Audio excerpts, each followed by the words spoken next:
تسألتني الآن أنا أسألك، تسمح لي؟ ايه تفضل. رحم الله والد، والله أنت مبين إنسان طيب ومؤدب.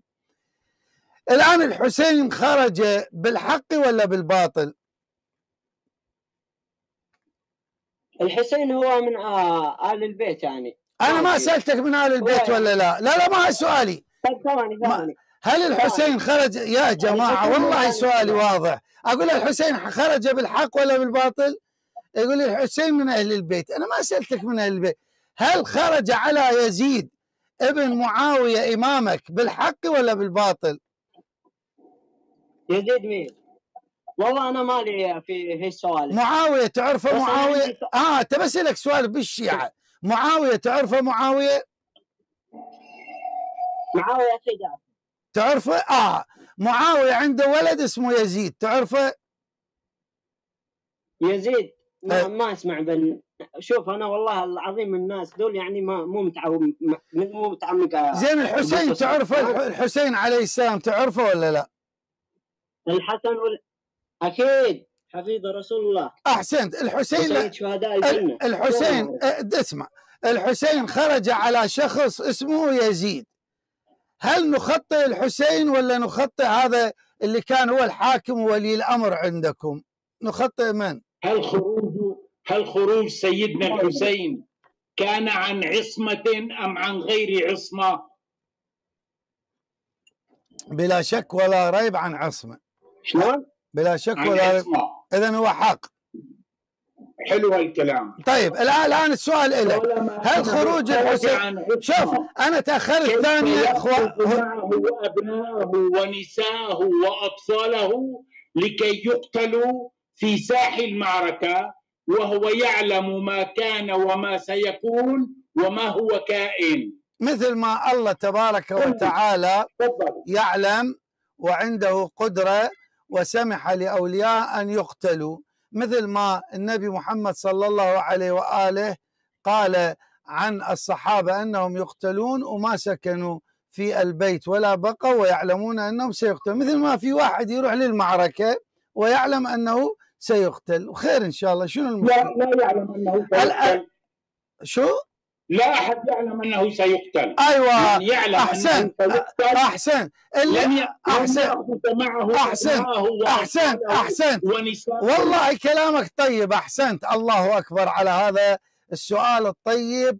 وشوف الجواب الصدمة. زين الآن في الحاكم في المستدرك في حديث صحيح ويوافقه الذهبي يقول أن عثمان بن عفان يعلم أنه سيقتل. واضح؟ ومعه هدوء لا تقاطع. عثمان بن عفان يعلم في حديث صحيح، وأنا في حلقات عثمان أظهرت الطبعة أمام الشاشة، يعلم أنه سيقتل. وقد قال أن أخبر النبي صلى الله عليه وآله أنكم ستقتلوني، يعلم.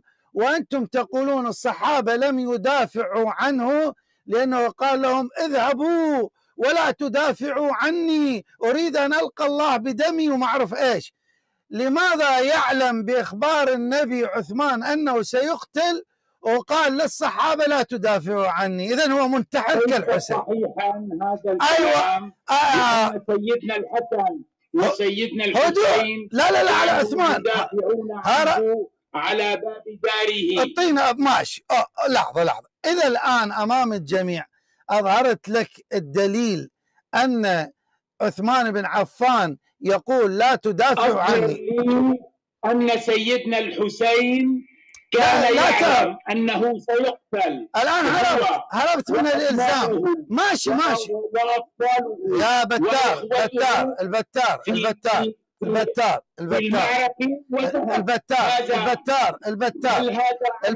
البتار اسمعني. هي المسألة مو مسألة صراخ. اسمع الآن أنت ألزمتني بإلزام، هذا الإلزام هل هو لازم لي أو لا؟ أنا قلت لك ليس بلازم لي. لماذا؟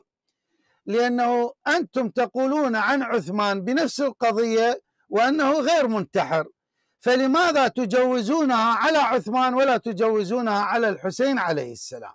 يعني الآن عثمان يعلم أنه سيقتل. لا يعلم. زين إذا الآن لا يعلم. لا إذا الآن لا حول ولا، إذا الآن أنا جبت لك حديث أنه يعلم، ماذا تقول؟ وأنا أقول لك أنه لا يعلم، أنا أعلم عن عثمان. إذا الآن عجيب لك بابا، إذا الآن هاي شلون بلووية ذول؟ إذا جبت لك حديث صحيح عندكم ذكره الحاكم في المستدرك ووافقه الذهبي أن عثمان لا يعلمه إلا الله. أحسن. هدوء إذا ما تعترف لا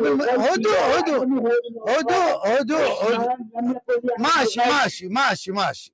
أنت قلت أن الغيب ما يخليني أتكلم. اسمع أنت تقول أن الغيب لا يعلمه إلا الله تبارك وتعالى. زين، في صحيح مسلم يقول، شوف لا تقاطع والله أنتم مضطربون. في صحيح مسلم شوف لما أمسكك من نقطة إلى نقطة، الآن إخواني هو ضرب الحاكم وضرب الذهبي، راح أمسكه في علم الغيب. اسمع، أنتم تقولون أن حذيفة يعلم ما كان وما يكون إلى يوم القيامة، تقبل ولا ترفض؟ لا يعلم. أيوة. لا يعلم. إذا جئت لك بالحديث الصحيح أن حذيفة تعلم من النبي ما كان وما يكون إلى يوم القيامة، ماذا تقول؟ هذا حديث مكذوب لا نأخذه بسند غير صحيح. أحسنت. يلا الآن أنا أعطيك الحديث أين موجود. أحسن. سمعتم إخواني يقول هذا الحديث مكذوب لأنه غير صحيح. إيه ماشي. لن آخذه ولن أعتمد عليه لأنه يكذب القرآن. هذا ما خلينا نشوف منو الكذاب. خلينا نشوف منو الكذاب. الآن شوف إخواني، هؤلاء كتبهم أصبحت عار بواسطة هذا البرنامج، كتبهم أصبحت عار. هو ما يتركني وما يعرف وين الحديث. الآن هو يتكلم، شوف إما تعطيني مجال يعني تكتم، لأن هو حوار علمي. أنت قلت حديث مكذوب، أنا سأقرأ الحديث من كتاب من كتبكم وأقول عنه أنه مكذوب. هذا صحيح مسلم مكذوب ولا صحيح؟ هذا الحديث صحيح مسلم. هل صحيح مسلم هل الحديث في صحيح مسلم كذب؟ هل صح الحديث في صحيح مسلم؟ يا ناس حتى قاموا يبيعون صحيح، والله العظيم صارت الصحاحة ما تسوى فلسين. شفتوا يا اخوان، اوصلناهم الى درجة انه صحيح مسلم ما يسوى فلسين، لا هو ولا البخاري. الان هل الحديث في مسلم مكذوب؟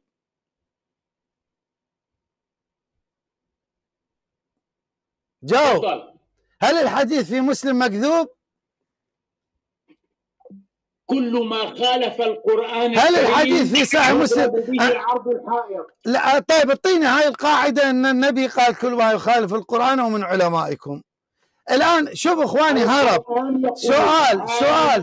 سؤال هل صحيح مسلم يضرب فيه عرض الحائط؟ نضرب بكل شيء عرض الحائط. لا أريدك تقول، اسمع، أريدك أن تقول أضرب بصحيح مسلم عرض الحائط. أضرب بصحيح مسلم وصحيح البخاري والكافي لا الكافي ما لك علاقة به، الكافي كتابنا. اضرب ذني بالزبالة هذا شأنك لأن هو كتابك. أما الكافي شوف بدون مقاطعة. الكافي هذا أنت مو شيعي، الشيعي هو الذي يضرب الكافي ذاري. أنت كتبك ذبها بالزبالة. شفتوا يا أخواني، أوصلناهم إلى مرحلة أنه يرمون البخاري ومسلم في الزبالة. لماذا؟ لأنه لا ينسجم مع الطرح الشيعي العقلاء. الآن قال أن الله تبارك وتعالى قال أنا عندي القرآن، وقال أن القرآن ينفي علم الغيب. اسمعوا اخوان، لا شوف يقاطع. الآن النبي قال عمار تقتله الفئة الباغية.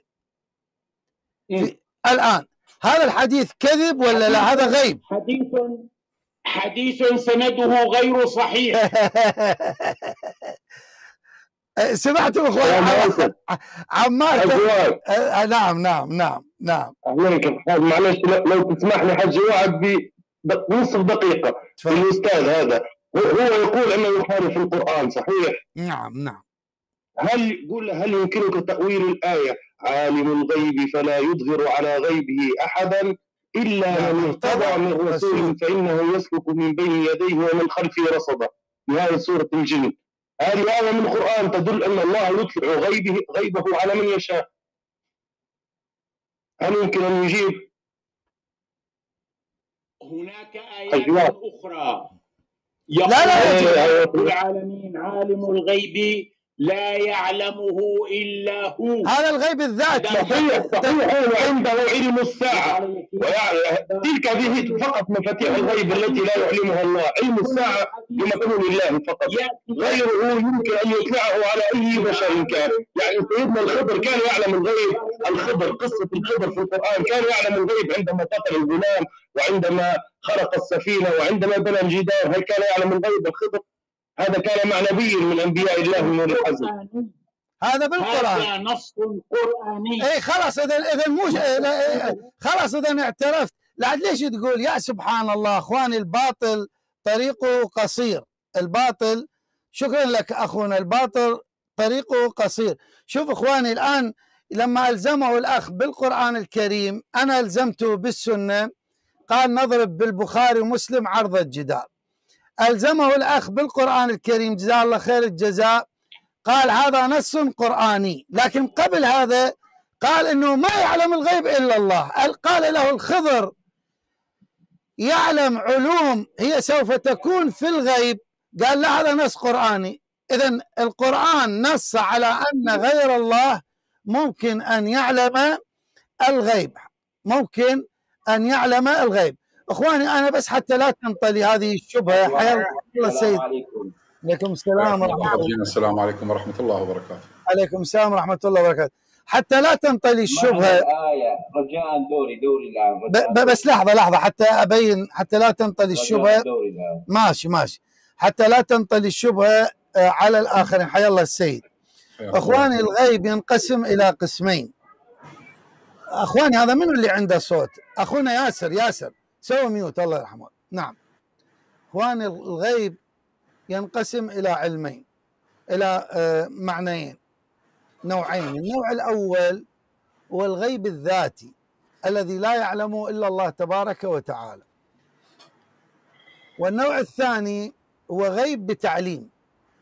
يعني مثلا انا اليوم اعرف انه سيد ميثم ما يدخل معنا او فلان سيدخل معنا في البث، هو بالنسبة لك غيب، لكن أنا متكلم معاه، بالنسبة لي غيب ولا مش غيب؟ مش غيب. لماذا؟ لأنه العلم الغائب عندك أصبح حضوري عندي لأنهم أبلغوني أن فلانا سيدخل معنا في البث. هاي كل القضية.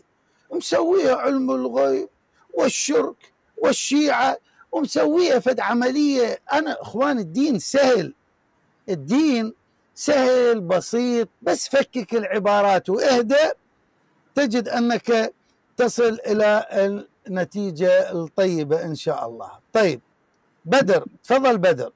حيا الله السيد الحبيب، حيا الله أبو كريم.